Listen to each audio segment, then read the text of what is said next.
Hello, and welcome to Book Circle. I'm Earl Wyenberg. This time we will continue our reading of Farther Afield by Miss Reed. Miss Reed has had her vacation in Crete, and it's been wonderful, and now she's back, and she's had her first day of the new school term. The golden day crawled by, and at the end of afternoon school I sauntered through the village to the post office to buy national savings stamps before Mr. Lamb put up his shutters. This was one of the jobs I should have done during the past week, but somehow the lovely holiday with Amy had unsettled me, and getting back to the usual routine had been extremely difficult. I found my mind roving back to that delectable island, thinking of the white goats tossing their heads up and down as they nibbled carob branches, of the bearded priests dignified in their black Greek Orthodox robes, of the smiling peasant we had met up in the hills carrying a curly white lamb under each arm, and the old woman sitting on her doorstep to catch the last of the light, intent on her hand spinning. That dazzling light, which encompassed all out there, was unforgettable. It served, too, to make me more aware of the subtleties of gentler color now that I was home. As I walked to the post office, I saw anew how the terracotta of the old earthenware flower pot in the cottage garden matched the color of the robin's breast nearby. The faded green paint of Margaret Waters' door was echoed in the soft green of her cabbages. The sweet chestnut tree near the post office was thick with fruit, as softly bristled as young hedgehogs, and matching the lime-green tobacco flowers which are Mr. Lamb's great pride. Mrs. Coggs was busy filling in a form, assisted by the postmaster. She wrote painfully and slowly, far too engrossed in the job to notice me, and I waited while Mr. Lamb did his instructing. "Now just your name, Mrs. Coggs, here on this line." The pen squeaked, and I thought how patient he was, bending so kindly over his pupil. He moved, and a shaft of sunlight fell across Mrs. Coggs' arms. I was disturbed to see that they were badly bruised, and so was the hand that held the pen so shakily. "And here?" she asked, looking up. "No need for you to fill that in. I can do that for you. That's all now, Mrs. Coggs. I'll see to it." She gave a sigh of relief and turned. I saw that one eye was black. "Lovely day, miss. Had a nice holiday?" "Yes, thank you. Are you all well?" "Baby's teething, but the rest of us is doing nicely." She nodded and smiled, and went out to the baby, who was gnawing its fists in the pram. "Doing nicely," echoed Mr. Lamb, when she had pushed the pram out of earshot. He put Mrs. Coggs' form tidily with the others in a folder. "Beats me why she stays with that brute," he went on. "Did you see her arms, and that black eye?" I nodded. "I bet she copped that lot last Saturday. Arthur had had a skinful down at the Beetle and Wedge, I heard. That chap drinks 3 parts of his wage packet, when he earns any, that is, and she's hard put to it to get the rent out of him." "I thought things seemed better now they were in a council house." Mr. Lamb snorted and began to open the folder holding saving stamps without even asking my needs. "Better? You'll never alter Arthur Coggs, even if you was to put him in Buckingham Palace. Usual, I suppose?" he said, looking up. "Yes, please." "Pity she never left him before all those children came. Now she's shackled, and he knows it. Gets her in the family way every 2 years or so, and there she is tied with another baby and another mouth to feed, poor devil." "I wonder how we can help," I said, thinking aloud. "It might be an idea to have a word with the district nurse." "If you're thinking she can help with a pill and that," said Mr. Lamb, "you'll have to think again. If Arthur got wind of anything like that, he'd knock the living daylights out of the poor woman." He folded the stamps, and I put them in my bag. To my surprise, he looked rather embarrassed as he scrabbled in the drawer for my change. "Shouldn't be talking of such things to a single lady like you, I suppose." I said that I had been conversant with the facts of life for some time now. Yes, well, no doubt. But you can take it from me, miss, you've got a lot to be thankful for being single. When I see poor souls like Mrs. Coggs coming in here, I wonder women get married at all. Mrs. Lamb seems happy enough, I observed. Not all husbands are like Arthur Coggs, you know. That's true, conceded Mr. Lamb, but nevertheless, count your blessings. I pondered on Mr. Lamb's advice as I walked back to the schoolhouse through the sunshine. It reminded me again of Amy's plight, of Mrs. Clark's at the hotel, and of all the complications which it seemed married life could bring. Somehow, in the last few months, the advantages and disadvantages of the single and married states had been thrust before me with disconcerting sharpness. After tea, still musing, I took a walk through the little copse at the foot of the downs. Honeysuckle was in flower in the hedges, and the wood itself was heavy with the rich smells of summer. Yes, I supposed that I should count my blessings, as Mr. Lamb had said. I was free to come and go as I pleased, free to wander in a summer wood when scores of other villagers were standing over stoves cooking their husbands' meals, or were struggling with children unwilling to go to bed whilst the sun still shone. And yet, was I missing something as vital as Amy insisted? I remembered the sad monk at Toplo, the garrulous schoolteacher, the victim of loneliness on the flight home, and a dozen more single people who perhaps were slightly odd when one came to think about them, but any odder than the married ones? I began to climb the path up the downs beside a wire fence. Poor dead rook had been hung there as a warning, I supposed, to others. I looked at the glossy corpse with pity as it hung upside down, its beautiful wings askew like some wind-crippled umbrella. How quickly life passed, and how easily it was extinguished. I looked up at the downs and decided I should turn back. Moods of melancholy are rare with me, and this one had quite worn me out. What, I wondered, besides the encounter with Mrs. Coggs had brought it on? Could I, at my advanced age, be lovelorn, regretting my lost youth, pining for a state I had never known? A bit late in the day for that sort of thinking, I told myself briskly, and not the true cause of my wistfulness anyway. It appeared much more likely to be caused by the first day of term, combined with an unusually nasty school supper. I returned home at a rattling pace, ate 2 poached eggs on toast, and was myself again. Chapter 16. Gerard and Vanessa. One afternoon, a week later, I stood at my window and watched large hailstones bouncing on the lawn like mothballs. With any luck, the children should have got home before this sudden summer storm had broken, and any loiterers had only themselves to blame. I was carrying out my tea tray to the kitchen when the telephone rang. It was Amy. "Are you free this evening?" "Yes, anything I can do?" "Yes, please, come over to dinner. Gerard and Vanessa are here, just arrived. He's on his way to town and has a lunch appointment tomorrow. I've persuaded him to stay the night. Do say you'll come." I said I should love to, and would be with them at 7:30 if that suited her. "Knowing you," said Amy, "you will be on the doorstep at 7:10 asking what's on the menu. I warn you, mighty little. It's company you're coming for." She rang off, and I was left to wonder how many times Amy had upbraided me for punctuality. Personally, I cannot bear to wait about for visitors who have been asked for 7 or 7:30, and who elect to come at 8:15, while the potatoes turn from brown to black, and I stand enduring a fit of the fantods. It was good to be going out, and I put on a silk frock which Amy had not yet seen, and hoped it would please her eye. I had seen nothing of her since our return, although we had spoken briefly on the telephone once or twice. How were things going with naughty James? I had no idea. The hailstorm was over by the time I set out. Carefully, not too early, but it was cold and blustery. I took the back way to Bent, enjoying the distant view of the downs with the grey clouds scudding along their tops. Vanessa opened the door to me. She was looking very pretty in a long blue frock and her favorite piece of jewelry without which I've never seen her. It consists of a hefty brown stone, quite unremarkable, threaded on a long silver chain which reaches to her waist.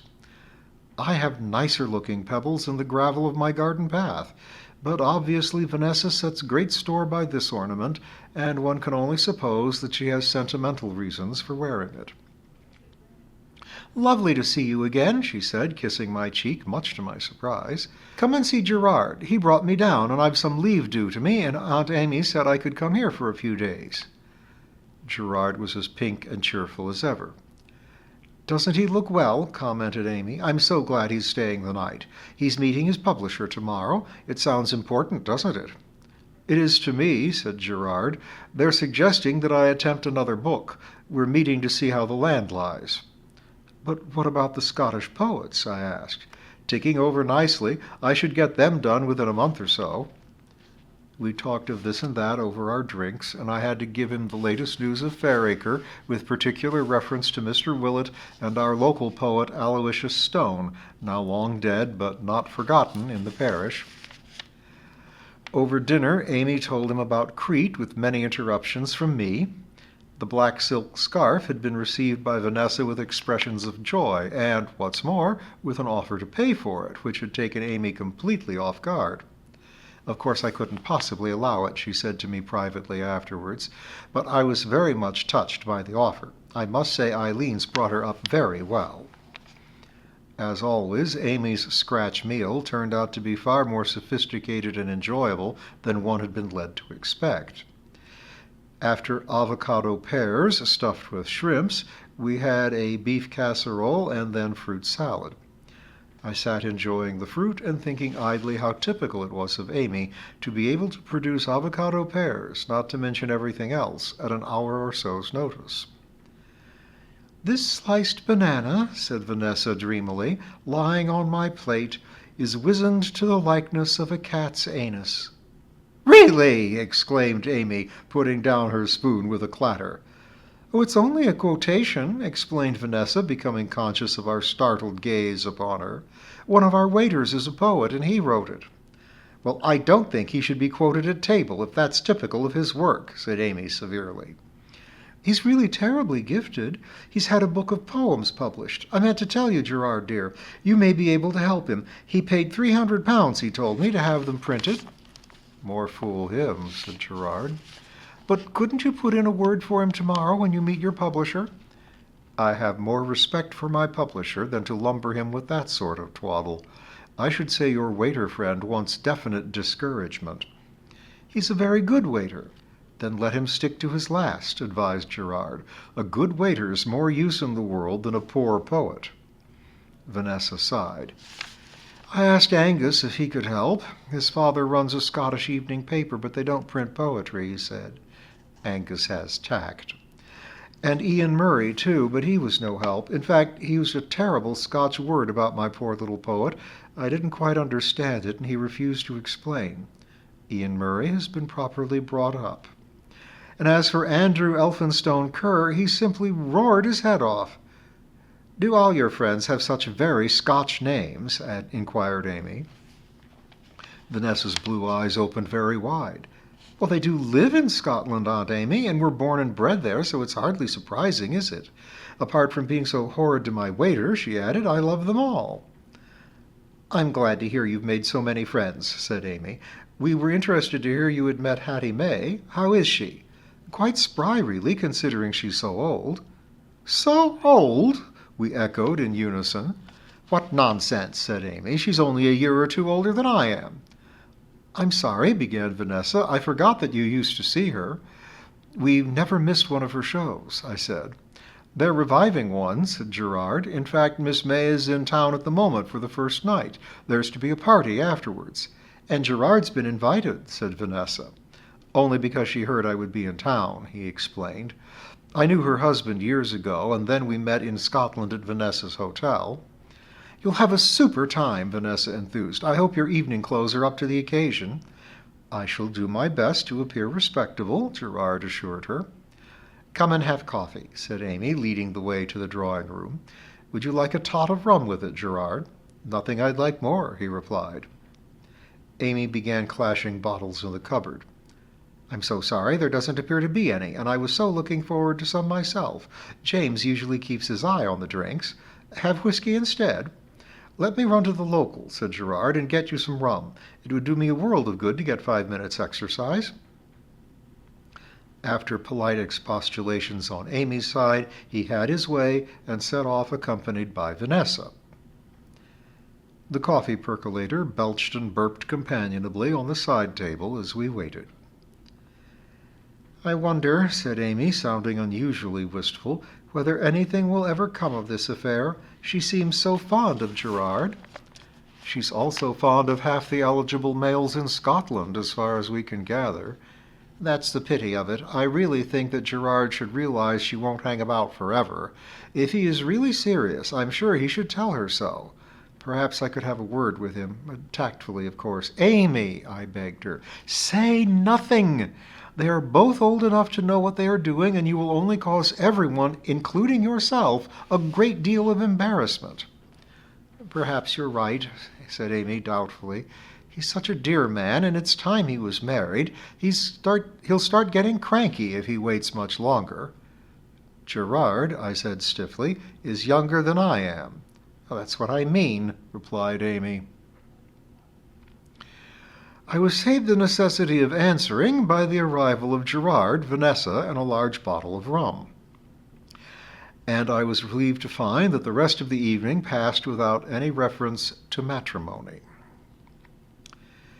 When the time came for me to go, Amy accompanied me to the car. A half-moon, low on the horizon and lying on its back, glowed as tawny as a ripe apricot. "I haven't had a chance to tell you about James," began Amy. She shivered. The night air was chilly. "Get in the car," I advised. "We'll be more comfortable. He came down last weekend, and we tried to have a straight talk. But, oh, it's so sad. After all our years together, we're becoming like strangers. I don't think I can bear it any longer. He's beginning to loathe me. I can see it in his face. Something will have to happen." "In what way?" I felt sure that I was right to give this matter time to fizzle out. Somehow I think it will still, but perhaps it's simply wishful thinking. I just don't know. All I can be sure of now, since we've been back from our holiday, is that he's getting more and more desperately unhappy. She fumbled for a handkerchief and blew her nose. After a moment or two, she went on. "Now I ask myself, am I right in making 3 lives miserable? Has the time come to put my pride in my pocket and give in? Or am I right in thinking that one day he will give her up and then need me? You can see how I torture myself. The position's getting more painful daily. What can I do?" The question hung between us. A pinkish light from the rising moon warmed the front of Amy's pretty house. From the woods behind us, an owl cried. "Amy," I said slowly, "I honestly don't know. I just can't think what sort of advice one could give in such a situation. I'm no help to you, and how desperately I wish I could be." Amy dabbed at her eyes. "I wouldn't want my worst enemy to go through my misery the way I've done the past few months. I feel torn this way and that. Whichever path I choose may be the wrong one." She sighed, put her damp cheek against mine, and then opened the door. "I must go back. Thank you for coming and for being such a prop in a tottering world. I'll give you a ring later." I started the car and drove slowly down the drive. For the first time, the lonely figure I left standing in the doorway looked old and defeated, and I drove home struggling with tears of my own.